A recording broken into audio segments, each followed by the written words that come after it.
പ്രേമലാൽ, ഈ കോക്രോച്ച് പാർട്ടിയുടെ സമരം ഇന്നിപ്പോൾ നമ്മുടെ ഇവിടെ സംസ്ഥാനത്തും പല ജില്ലകളിലും പ്രതിപക്ഷ രാഷ്ട്രീയ പാർട്ടിയുടെ SFI പിള്ളേർ സമരം ചെയ്യുന്നുണ്ട്. ഡൽഹിയിൽ സമരം ആകെ മാറുന്നു. അപ്പോൾ ഇത് ശരിക്കും കരുതിക്കൂട്ടിയുള്ള ആ അങ്ങനെയുള്ളൊരു രീതിയിലല്ലേ കാര്യങ്ങൾ പോകുന്നത്? കരുതിക്കൂട്ടി നമ്മുടെ ഇന്ത്യ മഹാരാജ്യത്തിനെ അധിക്ഷേപിക്കത്തക്ക രീതിയിൽ കോക്രോച്ച് പാർട്ടി എന്ന് പറയുമ്പോൾ ഒരു അഡ്രസ്സ് പോലും ഇല്ല. സാമൂഹ്യ മാധ്യമത്തിലൂടെ വന്ന അവിടുത്തെ ഒരു കൂട്ടായ്മ, ഇപ്പോൾ ഒരു കാരണം കിട്ടാനായി കാത്തിരുന്ന പോലുള്ളൊരു തോന്നലാണ് നമുക്ക് ഇതിലുണ്ടാകുന്നത്. എന്താണ്? അല്ല, അവര് പറയുന്ന കാരണം നീറ്റ് പരീക്ഷ. ഈ നീറ്റിന്റെ ഫുൾ ഫോം പോലും അവിടെ പങ്കെടുക്കുന്നവർക്ക് അറിയാവോ എന്ന് എനിക്കറിയില്ല. അതിന്റെ ഫുൾ ഫോം പറഞ്ഞിട്ട് തുടങ്ങാം. National eligibility come entrance test, അതാണ് അതിന്റെ ഫുൾ ഫോം.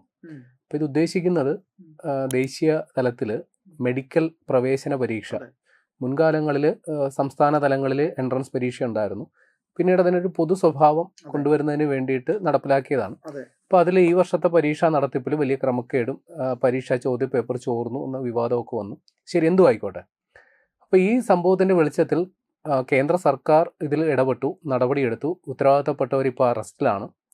ആ പരീക്ഷയിൽ വലിയ പരീക്ഷാ നടത്തിപ്പിൽ വീഴ്ച സംഭവിച്ചിട്ടുണ്ടെന്ന് സമ്മതിച്ചു. അപ്പോൾ വീഴ്ച സംഭവിച്ചിട്ടുണ്ടെങ്കിൽ എന്താ ചെയ്യേണ്ടത്? അത് പരിഹരിക്കുക. അതിന് നടപടിയായി.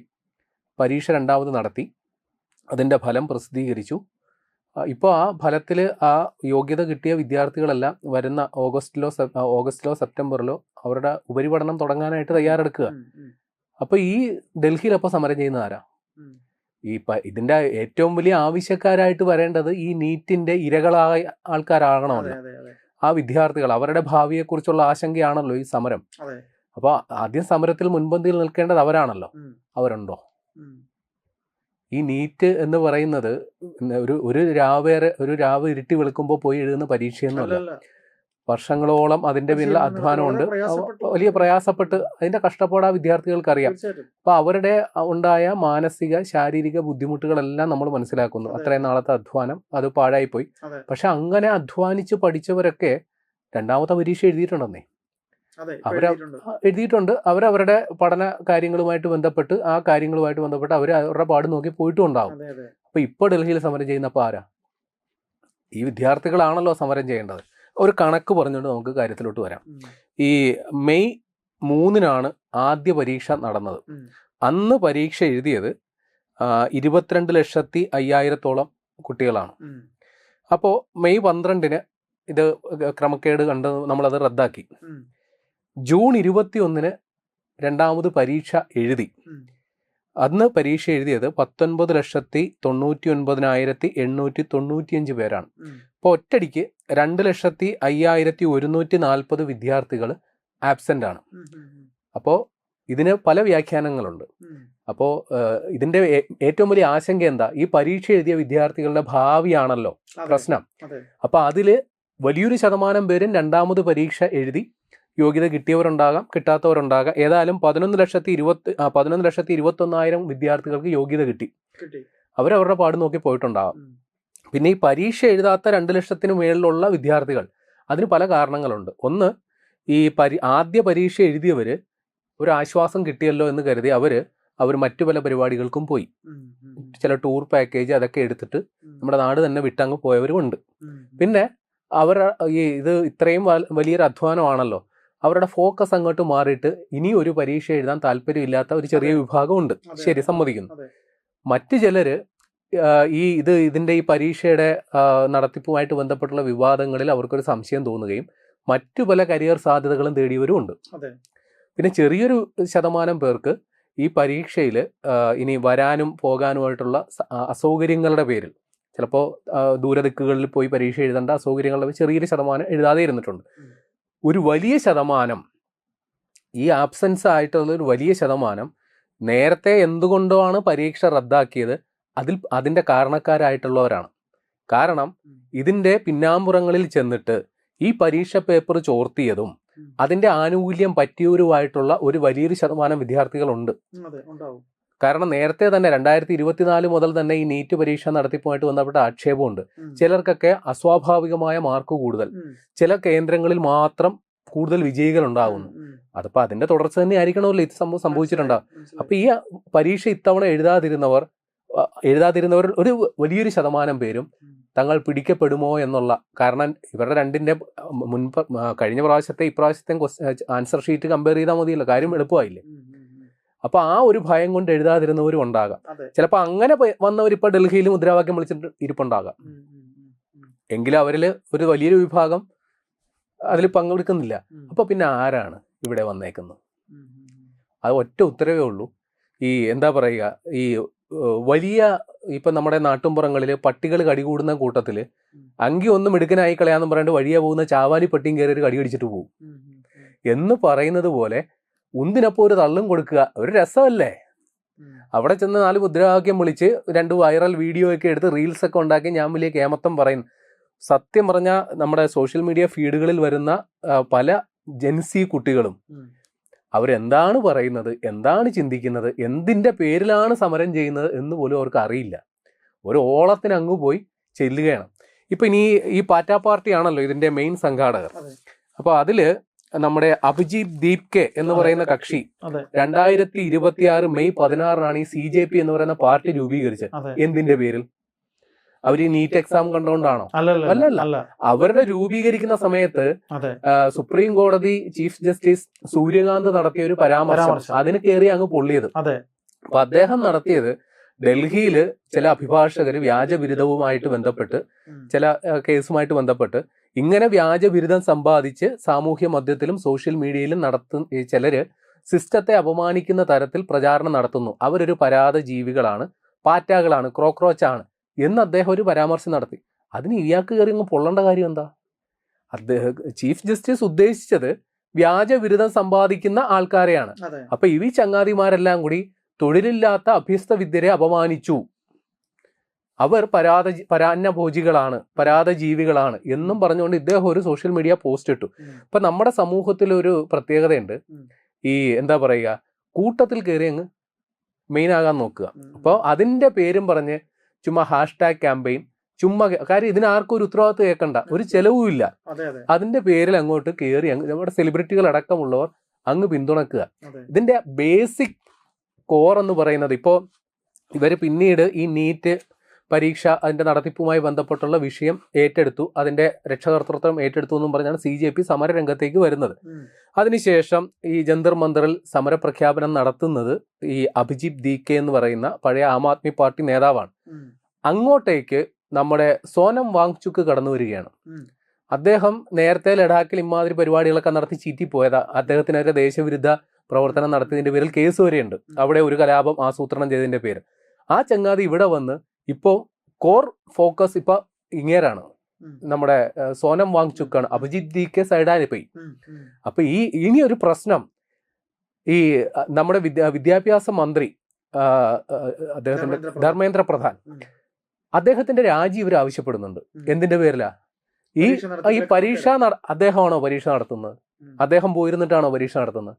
പക്ഷെ അതിന്റെ ഉത്തരവാദിത്വം അദ്ദേഹത്തിനാണ്, ധാർമ്മിക ഉത്തരവാദിത്വം. അപ്പൊ ധാർമ്മിക ഉത്തരവാദിത്വം ഉള്ളത് കൊണ്ടാണ് അദ്ദേഹം അത് ആ പരീക്ഷ നടത്തിപ്പിൽ ക്രമക്കേടുണ്ട്, സംഭവിച്ചു, അത് ആ സിസ്റ്റത്തിന് ഫെയിലിയർ സംഭവിച്ചു, അത് പരിഹരിക്കാൻ അദ്ദേഹം നടപടിയെടുത്തു. അടുത്ത തവണ മുതൽ കമ്പ്യൂട്ടറൈസ്ഡ് പരീക്ഷാ നടത്തിപ്പാണ് നടക്കുക. ആ കേസിൽ ഉൾപ്പെട്ട അതിൽ അട്ടിമറിക്കാൻ ശ്രമിച്ചവരൊക്കെ ഇപ്പൊ ഇരുമ്പഴിക്കുള്ളിലാണ്. CBI അത് പരിശോധന നടത്തുന്നുണ്ട്. ഇതിനപ്പുറം എന്താണ് അവിടെ ചെയ്യാൻ സാധിക്കുക? അദ്ദേഹം രാജിവെച്ചതുകൊണ്ട് മാത്രം ഈ നേരത്തെ റദ്ദാക്കപ്പെട്ട പരീക്ഷ അത് പുനഃസ്ഥാപിക്കപ്പെടുമോ? അപ്പൊ അദ്ദേഹം അത് അല്ല, അതാണ് പോയിന്റ്. ധാർമ്മിക ഉത്തരവാദിത്വം ഉണ്ട് അല്ലെ? സിസ്റ്റം പരാജയപ്പെട്ടു. ശരി, സമ്മതിക്കുന്നു. സിസ്റ്റം പരാജയപ്പെട്ടു. ആ സിസ്റ്റത്തിന്റെ ഉത്തരവാദി മന്ത്രിയാണ് അല്ലേ? ഇവിടെ മുന്നൊരു ആരോഗ്യമന്ത്രി ഉണ്ടായിരുന്നു, വീണ ജോർജ്. അവര് അല്ല, സംസ്ഥാനത്തെ ആയിക്കോട്ടെ, അവര് ഒരു സിസ്റ്റം പരാജയപ്പെട്ടെന്ന് പറഞ്ഞ് കൈ കഴുകിയപ്പോ ഇവിടുത്തെ സഹാക്കന്മാർക്കൊന്നും മിണ്ടാട്ടില്ലായിരുന്നു. ഈ റഹീമും ജോൺ ബ്രിട്ടാസും അന്നും കേരളത്തിലുണ്ടായിരുന്നല്ലോ. അവരിപ്പോ ഡൽഹി പോയി അവിടെ നിന്ന് മുദ്രാവാക്യം വിളിക്കേ. ഇവിടെ PSC റാങ്ക് ഹോൾഡേഴ്സ് സെക്രട്ടേറിയറ്റിന് മുമ്പിൽ ശയനപ്രദക്ഷിണം നടത്തിയപ്പോൾ ഇവരെവിടെയായിരുന്നു? യുവാക്കളുടെ പ്രശ്നമാണെങ്കിൽ പോട്ടെ, ഇവരിപ്പോ വിദ്യാർത്ഥികളുടെ ഭാവിയെ കണ്ടോണ്ടാണ് സമരം ചെയ്യുന്നതെന്ന് പറയുക. അങ്ങനെയാണെങ്കിൽ ജോൺ ബ്രിട്ടാസിന്റെ 2 മക്കളും റഹീമിന്റെ 2 മക്കളും ആദ്യം മുദ്രാവാക്യം വിളിച്ച് ഫ്രണ്ടിലുണ്ടാകണ്ടേ? വിദ്യാർത്ഥികളുടെ ഭാവിയാണല്ലോ പ്രശ്നം. അപ്പൊ ഇവരുടെ ഉദ്ദേശം ഇതൊന്നുമല്ല. ഇതിപ്പോ ആദ്യം നീറ്റ് പരീക്ഷ നടത്തിപ്പ് അതുമായിട്ട് ബന്ധപ്പെട്ടുള്ള സംഗതിയാണ് മുദ്രാവാക്യമെങ്കിൽ ഇപ്പൊ മോദി രാജിവെക്കണം. അപ്പൊ അതിന്റെ ഉദ്ദേശം എന്താ? ഇവിടെ ഇപ്പോ ഒരു ഭരണ അസ്ഥിരത, അതായത് ഇപ്പോ ബംഗ്ലാദേശിലും നേപ്പാളിലും ഇതേപോലെ ചെറുപ്പക്കാർ സമരത്തിന് ഇറങ്ങിയാണ് അവിടെ ഭരണം അട്ടിമറിക്കപ്പെട്ടത്. ബംഗ്ലാദേശിൽ അങ്ങനെ ഭരണം അട്ടിമറിക്കപ്പെടാൻ കാരണം എന്തായിരുന്നു? അതിന് മൂലമായ ചില കാരണങ്ങളുണ്ട്. ഒന്ന്, ഇന്ത്യയിലെ പോലെ ഒരു സിസ്റ്റമൈസ്ഡ് ജനാധിപത്യ സംവിധാനമല്ല ബംഗ്ലാദേശ്. ബംഗ്ലാദേശിലെ അവാമി ലീഗ് എന്ന് പറയുന്നത് അവരുടെ ദേശീയ പ്രസ്ഥാനവുമായിട്ട് ബന്ധപ്പെട്ട ഒരു പാർട്ടിയാണ്, അല്ലെങ്കിൽ അവരുടെ വിഭജന കാലത്ത് അതിന് നേതൃത്വം കൊടുത്തൊരു പാർട്ടിയാണ് അവാമി ലീഗ്. അവിടെ അവര് ഒരു ഭരണഘടനാനുസൃതമായിട്ട് തൊഴിലിൽ 30% സംവരണം ഏർപ്പെടുത്തി. അപ്പൊ ആ സംവരണത്തിന് യോഗ്യത ഈ സ്വാതന്ത്ര്യ പ്രസ്ഥാനവുമായിട്ട് ബന്ധപ്പെട്ട സ്വാതന്ത്ര്യ സമര സേനാനികളും അവരുടെ ബന്ധുക്കളും മക്കളും ഒക്കെ ആയിട്ടുള്ളവരാണ്. അപ്പൊ ചുരുക്കി പറഞ്ഞ അവാമി ലീഗ് പാർട്ടി പ്രവർത്തകർക്ക് സർക്കാർ ജോലിയിൽ 30% സംവരണം ഉറപ്പിച്ചു. അപ്പൊ അതിലവിടെ വലിയ പ്രതിഷേധമുണ്ട്. കൂടാതെ ഷെയ്ഖ് ഹസീന വളരെ പ്രകോപനപരമായ ഈ സമരക്കാർക്കെതിരെ പ്രകോപനപരമായ പ്രസ്താവനകൾ നടത്തുകയും ചെയ്തു. അപ്പോൾ സ്വാഭാവികമായിട്ട് വൈകാരിക തലത്തിലാണ് അവിടെ പ്രശ്നം ഉണ്ടായത്.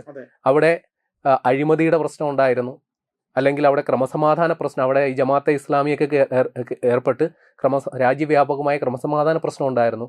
സൈന്യം, ഒരു ഭരണാധികാരി നിലനിൽക്കണമെങ്കിൽ സൈന്യത്തിന്റെ പിന്തുണ വേണം. അവിടെ ഷെയ്ഖ് ഹസീനയ്ക്ക് സൈന്യത്തിന്റെ പിന്തുണ നഷ്ടപ്പെട്ടു, അവർക്ക് മാറേണ്ടി വന്നു, അവിടെ അധികാരം മാറി. ഇനി ഇപ്പുറത്തോട്ട് നേപ്പാളിലോട്ട് വരിക. നേപ്പാളില് അവിടെ ഈ 2 തലമുറയിൽപ്പെട്ട രാഷ്ട്രീയക്കാർ തമ്മിലുള്ള ഫൈറ്റ് അവിടെ നടന്നത്. പഴയ തലമുറയിലുള്ള ആൾക്കാരുടെ പഴഞ്ചൻ ചിന്താഗതികൾ മാറിയിട്ട് ന്യൂജൻ പിള്ളേരുടെ ന്യൂജൻ ചിന്താഗതി സോഷ്യൽ മീഡിയയിലൊക്കെ ആവശ്യ പ്രചരണം നടന്നു. അവിടെയും ഭരണം മാറി.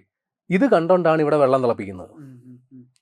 അല്ല, ഇവിടെ അങ്ങനെയുള്ള പ്രത്യേകിച്ച് കാരണം ഇപ്പം ഞാൻ ചോദിക്കട്ടെ, ഈ പറയുന്ന ഈ സമരം എന്ന് പറയുന്നത് ഈ പാർട്ടി തുടങ്ങിയിട്ട് തന്നെ എത്ര ദിവസം, അല്ലെങ്കിൽ തന്നെ CBSEയുടെ ഈ പ്രശ്നം ഉണ്ടായിട്ട്, CBSEയിലും പ്രശ്നം ഉണ്ടായല്ലോ, അതും ഉണ്ടായല്ലോ, നീറ്റിലെ എക്സാമിലും പ്രശ്നം ഉണ്ടായല്ലോ, ഇത്രയും ദിവസം കഴിഞ്ഞിട്ടാണല്ലോ ഇതിനിപ്പോൾ ഒരു ചൂട് വരുന്നത്. ആദ്യമൊക്കെ കോൺഗ്രസ് എവിടെ പോയിരുന്നു? അവിടെ ആ സമരപ്പന്തലിൽ ആകെ പോയിരുന്ന് സംസാരിച്ചത് ഇവിടുന്ന് പിണറായി വിജയനും ബേബിയും ഒക്കെയാണ് പോയിരുന്നത് സംസാരിച്ചത്. പിണറായി വിജയനും ബേബിക്കൊക്കെ അവിടെ പോയി ഇത്തരം കാര്യങ്ങൾ സംസാരിക്കാൻ ആവശ്യത്തിന് സമയം എല്ലാം കിട്ടുന്നുണ്ട്. അതായിക്കോട്ടെ.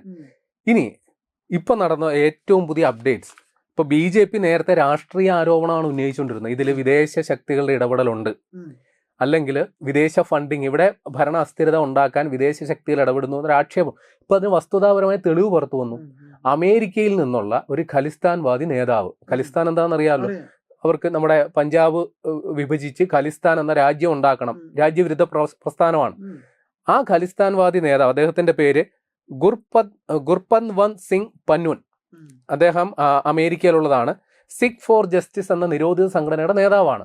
അദ്ദേഹം അവകാശപ്പെടുന്നത്, ഞാൻ ഈ CJP നേതാക്കളുമായിട്ട് മറ്റേ സൂം മീറ്റിംഗ് നടത്തി, ഞാൻ അവർക്ക് $1 മില്യൺ വാഗ്ദാനം ചെയ്തു. അത് ഇന്ത്യൻ കറൻസിയിലോട്ട് മാറ്റുമ്പോൾ 8.3 കോടി രൂപ വരും. എന്നിട്ട് ആവശ്യപ്പെട്ടത് എന്താ? നിങ്ങൾ വരുന്ന ഓഗസ്റ്റ് 15 വരെ ഈ സമരം തുടരണം. ഇന്ത്യയിലെ ഭരണകൂടത്തെ നാണം കെടുത്താവുന്ന പരമാവധി നാണം കെടുത്തണം. ഓഗസ്റ്റ് 15-ാം തീയതി പ്രധാനമന്ത്രി സ്വാതന്ത്ര്യദിന സന്ദേശം നൽകുന്നത് നിങ്ങൾ തടസ്സപ്പെടുത്തണം. അപ്പൊ ഇതെന്താ ഉദ്ദേശിക്കുന്നത്? അപ്പൊ ഇദ്ദേഹമാണ് പറയുന്നത്, BJP നേതാക്കളല്ല പറയുന്നത്. ഇദ്ദേഹം സ്വന്തമായിട്ട് 2.5 മിനിറ്റ് വരുന്ന വീഡിയോ എടുത്ത് ഇദ്ദേഹം തന്നെ പോസ്റ്റ് ചെയ്തേക്കാണ്, ഞാൻ ഇവരുമായിട്ട് സംസാരിച്ചു. പിന്നെ ഈ സമരവേദികളിൽ ഇപ്പോൾ വരുന്ന ആരൊക്കെ? അരുന്ധതി റോയ് മുമ്പ് 2010-ലോ മറ്റോ നടത്തിയൊരു പ്രസ്താവനയുണ്ട്, കശ്മീർ ഇന്ത്യയുടെ അവിഭാജ്യ ഘടകമല്ല പോലും. അപ്പൊ അങ്ങനൊരു മനോഭാവം ഉള്ളവരൊക്കെയാണ് വന്നിട്ട് ഇവിടെ ഇവർക്ക് അനുഭാവം പ്രഖ്യാപിച്ചുകൊണ്ട് പ്രസ്താവനകൾ നടത്തിക്കൊണ്ടിരിക്കുന്നത്. സിനിമാ നടൻ പ്രകാശ് രാജ്, അദ്ദേഹത്തിന് ഈ ഇന്ത്യയിലെ ഭരണകൂടത്തോടോ ഭരണഘടനയോടോ ഭരണ സംവിധാനത്തോടോ പരമപുച്ഛമാണ്. അദ്ദേഹമൊക്കെയാണ് ഈ വേദിയിൽ വന്ന് ഇവരെ അങ്ങ് മോട്ടിവേറ്റ് ചെയ്യുന്നത്. ഇനി ഇതെന്താണ്? ഇതിന്റെ പിന്നിൽ ഒരു ഹിഡൻ അജണ്ടയുണ്ട് ചേട്ടാ. അതായത് ഇപ്പോൾ ഒരു ലോകക്രമം, നമ്മൾ കണ്ട് ശീലിച്ച പരിചയിച്ച ലോകക്രമം എന്ന് പറയുന്നത് അമേരിക്ക നേതൃത്വം കൊടുക്കുന്ന ലോകക്രമമാണ്. അപ്പൊ അതിന് വിരുദ്ധമായിട്ട് ഇന്ത്യ, ചൈന, റഷ്യ, ഈ രീതിയിൽ ഒരു ബദൽ ലോകക്രമം ഇവിടെ രൂപപ്പെടുന്നുണ്ട്. ഇപ്പോൾ ബംഗ്ലാദേശിലും നേപ്പാളും എന്ന് പറഞ്ഞാൽ വളരെ ദുർബലമായ 2 രാജ്യങ്ങളാണ്. അവിടെ എന്തും ചെയ്യാൻ പറ്റും. ആ മാതൃകയിൽ ഇവിടെ ഒരു ഭരണ അട്ടിമറി നടക്കില്ല. ഇവിടെ BJP എന്ന് പറയുന്ന പ്രസ്ഥാനം 2014-ൽ മോദി അധികാരത്തിൽ വന്നതിന് ശേഷം തുടർച്ചയായിട്ട് ഭരിക്കുന്ന ഒരു ഭരണകൂടമാണ് ഇവിടെ ഉള്ളത്. ഇവിടുത്തെ ജനാധിപത്യ സമയം, കുറച്ച് പിള്ളേർ അവിടെ റോഡേ കിടന്ന് പ്രശ്നം ഉണ്ടാക്കിയെന്ന് പറഞ്ഞാൽ ജനങ്ങളുടെ മൊത്തം രാഷ്ട്രീയ ബോധത്തെ സ്വാധീനിക്കണമെന്ന് ഒരു നിർബന്ധവും ഇല്ല. ഒരു ഓളമൊക്കെ ഉണ്ടാക്കാൻ പറ്റും. ഇത് പോരാത്തതിന് മറ്റ് 2 സ്ഥലങ്ങളിലും സൈന്യത്തിന്റെ നിലപാടൊക്കെ പ്രശ്നമായിരുന്നു. ഇവിടെ സൈന്യം പ്രധാനമന്ത്രിയുടെ അചഞ്ചലമായി ഒരു ഓപ്പറേഷൻ സിന്ദൂർ കഴിഞ്ഞ് വന്നതേ ഉള്ളൂ. അപ്പൊ ഇവിടെ ഈ പരിപാടിയും നടക്കില്ല. അപ്പൊ പിന്നെ എന്താ സൊല്യൂഷൻ? നാട്ടുകാരുടെ മുമ്പിൽ ഇവിടുത്തെ ഭരണകൂടത്തെ നാറ്റിക്കുക, അല്ലെങ്കിൽ ലോക സമൂഹത്തിന്റെ മുമ്പിൽ ഇന്ത്യയിൽ മുഴുവൻ പ്രശ്നമാണ്, ഇവിടെ പിള്ളേർ റോഡേ ഇറങ്ങി പറ്റുമെങ്കിൽ 1-2 രക്തസാക്ഷികളെയും കിട്ടണം ഇവർക്ക്. ഇവിടെ ഒരു വെടിവെപ്പ് റോഡിൽ ഒരു കലാപം സൃഷ്ടിക്കുക. അപ്പൊ പ്രശ്നം എന്താ വെച്ചാൽ ഈ ഇവിടെ ഇപ്പം നടക്കുന്നത് ഈ CJP പറയുന്നത് ഞങ്ങൾക്ക് വിദേശ ഫണ്ടിങ് ഒന്നും ഇല്ല എന്ന രീതിയിലൊക്കെ പറഞ്ഞു. ഞങ്ങൾ ആവശ്യപ്പെടുന്നത് ഇവിടെയുള്ള സമരം ചെയ്യുന്നവർക്ക് ഭക്ഷണമോ വെള്ളമോ എത്തിച്ചു തരിക എന്നുള്ളതാണ്. ഇപ്പോൾ സൊമാറ്റോയും സ്വിഗ്ഗിയും വഴിയൊക്കെ ഇഷ്ടം പോലെ വരുന്നുണ്ട്. പക്ഷെ ഇതൊക്കെ വളരെ നിഷ്കളങ്കമായിട്ട് സംഭവിക്കുന്നതാണെന്ന് ഒറ്റ നോട്ടത്തിൽ നമുക്ക് പറയാൻ സാധിക്കില്ല. കാര്യം ഈ വിദേശത്തുള്ള ഇന്ത്യാവിരുദ്ധ ശക്തികളായിട്ടുള്ള അല്ലെങ്കിൽ തീവ്രവാദ ഗ്രൂപ്പുകളെല്ലാം ഇതിൽ നുഴഞ്ഞു കയറുന്നുണ്ടെന്നേ. ഈ ഡൽഹി പോലൊരു സ്ഥലത്ത് കുറച്ച് മാസങ്ങൾക്ക് മുമ്പ് അവിടെ ആസൂത്രിത ബോംബ് സ്ഫോടനം നടന്നത്. കഷ്ടിച്ചാണത് മിസ്സായ, ഡോക്ടർമാരൊക്കെ പങ്കെടുത്തത്. അപ്പൊ ഈ രാജ്യത്തുള്ളിൽ എന്തെങ്കിലും ഒരു പ്രശ്നം സൃഷ്ടിക്കാൻ ഒരു സൂചിപ്പഴുത് നോക്കി നടക്കുന്ന ഒരുപാട് സംഘടനകളുണ്ട്. അവരാരെങ്കിലും ഇതിന്റെ ഇടക്ക് നുഴഞ്ഞു കയറി ഒരു പ്രശ്നം ഉണ്ടാക്കുന്നു വെക്കുക. ഇപ്പൊ തന്നെ അവർ ജനാധിപത്യ സമരമാണ്, സമാധാനപൂർണമായ സമരം എന്ന് പറഞ്ഞിട്ട് അവിടെ അടി ഇടിയും ബഹളം പരാവസ്തൂലിയാണ്. അവിടെ സൈന്യവും പോലീസും ഒക്കെ സംയമനം പാലിക്കുന്നത് കൊണ്ടാണ് ഒരു പരിധിവരെ ഈ പ്രശ്നങ്ങൾ ഈ രീതിയിൽ നിൽക്കുന്നത്. അവിടെ ഒരു വെടിവെപ്പ് ഉണ്ടാകുന്നു, അതിൻ്റെ തുടർച്ചയായിട്ട് വലിയ കലാപം ഉണ്ടാകുന്നു. അപ്പോൾ ഇതിൻ്റെ ഫലമായിട്ട് അന്താരാഷ്ട്ര സമൂഹത്തിന് മുമ്പിൽ ഇന്ത്യയുടെ മോശം പ്രതിച്ഛായ സൃഷ്ടിക്കുക. അങ്ങനെ നിലവിൽ അന്താരാഷ്ട്ര തലത്തിൽ നമ്മുടെ രാജ്യത്തിന് നമ്മുടെ ഭരണകർത്താക്കൾക്കും കിട്ടുന്ന ഒരു അംഗീകാരവും സ്വീകാര്യതയും ഇല്ലാതാക്കുക. ഇതാണ് വാസ്തവത്തിൽ ലക്ഷ്യം. അല്ലാണ്ട് ഇവിടെ ഒരു ഭരണ അട്ടിമറി മണ്ണാങ്കട്ടി എന്ന നടപടിയുള്ള കാര്യമല്ല, പരമാവധി നാട്ടിക്കുക. അതെ, അല്ല ഇപ്പൊ തന്നെ ഇതിന്റെ ഉത്തരവാദിത്വം ഏറ്റെടുത്ത് വന്നിരിക്കുന്ന രാഷ്ട്രീയ പാർട്ടികൾ ഇത് ഇപ്പോഴാണ് അവർക്ക് ഒരു ഉൾവിളി ഉണ്ടാകുന്നത്. ഇത്രയും നാൾ ഇവിടെ പോയിരുന്നു. അതായത് നമ്മുടെ രാജ്യത്ത് നിരവധിയായ പ്രക്ഷോഭങ്ങൾ നടന്നു. അതിനുശേഷം നിരവധിയായ പൊതുതെരഞ്ഞെടുപ്പുകൾ നടന്നു. ഈ പ്രക്ഷോഭങ്ങൾ നടന്ന പ്രക്ഷോഭങ്ങൾക്കൊക്കെ ജനപിന്തുണ ഉണ്ടെങ്കിൽ അതിന്റെ റിസൾട്ട് ഇവിടെ ബാലറ്റിൽ ഉണ്ടാകേണ്ടതാണ്. പക്ഷെ എന്താ സംഭവിച്ചത്? 2014 മുതൽ നരേന്ദ്രമോദി ഇങ്ങനെ ഭരിച്ചുകൊണ്ടിരിക്കുക. അങ്ങേർക്ക് ഇവിടെ മാത്രമല്ല, അങ്ങ് വിദേശ രാജ്യങ്ങളിൽ എന്താ പറയുക, അവിടുത്തെ നേതാക്കന്മാർ പോലും അദ്ദേഹത്തിന്റെ ഫാൻസ് ആണ് ഇപ്പൊ നിലവിൽ. അപ്പൊ എന്താ ചെയ്യുക? വേറെ സൊല്യൂഷൻ ഒന്നും ഇല്ല. ചുമ്മാ എന്തെങ്കിലുമൊക്കെ പരമാവധി നാട്ടിക്കുക. ഇത് ശരിക്കും ഒരു കാരണമില്ലാതെ കാരണം ഉണ്ടാക്കിയുള്ള ഒരു സമരം പോലെയാണ് തോന്നുന്നത്. ചേട്ടാ, ഇതിന്റെ ബേസിക് കോർ റീസൺ എന്താണ്? നീറ്റ് പരീക്ഷയാണോ? അതിന്റെ ഇരകളാക്കപ്പെട്ടവർ അവരിപ്പോ അടുത്ത 2 മാസത്തിനുള്ളിൽ അവർ പഠിക്കാൻ പോകും. പിന്നെ ഒരു ചെറിയ വിഭാഗം ഇല്ലാന്ന് ഞാൻ പറയുന്നില്ല. ഒരു ഇഷ്യൂ ഉണ്ടാകുമ്പോൾ അവരുടെ പ്രശ്നങ്ങൾ പരിഹരിക്കപ്പെടുന്ന ന്യായമായ കാര്യമാണ്. പക്ഷെ അതിന്റെ പേരിലല്ലല്ലോ ഇപ്പൊ സമരം ചെയ്യും. ഇപ്പൊ മോദി രാജിവെക്കണം. അല്ല, അവർ പറഞ്ഞുകൊണ്ടാണ് അവർ തുടങ്ങിയത്. അല്ല ചേട്ടാ, ഇത് ഈ ഒരു സമരം തുടങ്ങാൻ എളുപ്പമാണ്. ആ തുടങ്ങുന്നവർക്ക് അത് എങ്ങനെ ഹാൻഡിൽ ചെയ്യണമെന്നും എങ്ങനെ ഇത് അവസാനിപ്പിക്കണമെന്നും ഒരു പ്ലാൻ ഉണ്ടാവണം. ഇല്ലെങ്കിൽ നമ്മുടെ തിരുവനന്തപുരത്ത് സെക്രട്ടേറിയറ്റിന് മുമ്പിൽ നടന്ന രാപ്പകൽ സമരം പോലുള്ള അവസ്ഥയാവും. അതേപോലെ ആയിപ്പോവും. അവസാനം ഒരു ഉറപ്പില്ലാണ്ട് പിൻവലിഞ്ഞു പോകേണ്ടി വരും. ഈ സമരത്തിന്റെ കുഴപ്പം ഇപ്പോൾ അതിനൊരു നിയതമായിട്ടുള്ള ഒരു ലീഡർഷിപ്പ് പോലും ഇല്ല. ഇപ്പൊ ഒരു അനിഷ്ട സംഭവം ഉണ്ടായാൽ അതിന് ആര് സമാധാനം പറയും? ഇപ്പൊ എന്തെങ്കിലും ഇപ്പൊ ഭരണകൂടം ഇവരുമായിട്ട് ചർച്ചയ്ക്ക് വിളിക്കുന്നത് തന്നെ ഇരിക്കട്ടെ, ഇവരിൽ ആരെയാണ് ചർച്ചയ്ക്ക് വിളിക്കേണ്ടത്? വരുന്നവനും പോകുന്നവനും ഒക്കെ അതിൽ നേതാക്കന്മാരാ. ഇപ്പൊ അതിന്റെ രക്ഷാകർതൃത്വം പ്രതിപക്ഷം ഏറ്റെടുക്കുകയാണ്.